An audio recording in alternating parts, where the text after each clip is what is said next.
a step-by-step guide to resetting your default Word template back to factory settings. Press Windows key plus E in your keyboard. This opens the File Explorer. Set the File Explorer to show hidden files and folders, and show file name extensions.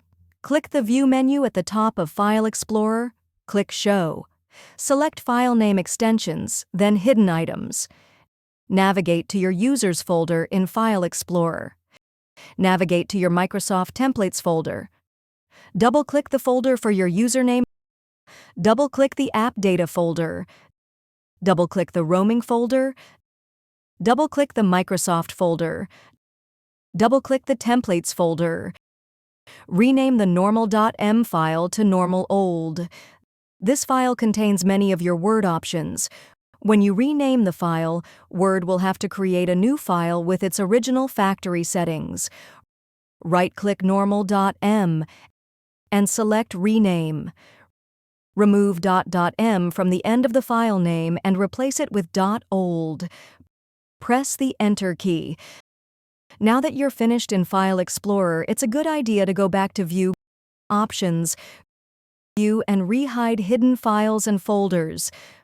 Press Windows key plus R in your keyboard. This key combination opens the Run window, which is where you'll be able to open the registry editor for the remaining settings changes. Type regedit and click OK. This opens the registry editor. You may have to click Yes to open the editor. Double-click H key Current User. Double-click Software. More folders will appear. Double-click Microsoft.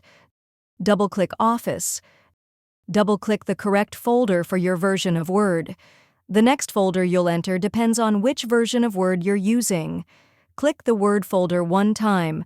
Press the Delete key to delete the key. When you're prompted to confirm, click Yes to do so. Now that you've made these changes, you can close the Registry Editor and File Explorer, restart your computer. You can now start from scratch in Word. If you found this video helpful, please click the like button and subscribe to our channel for even more helpful tutorials.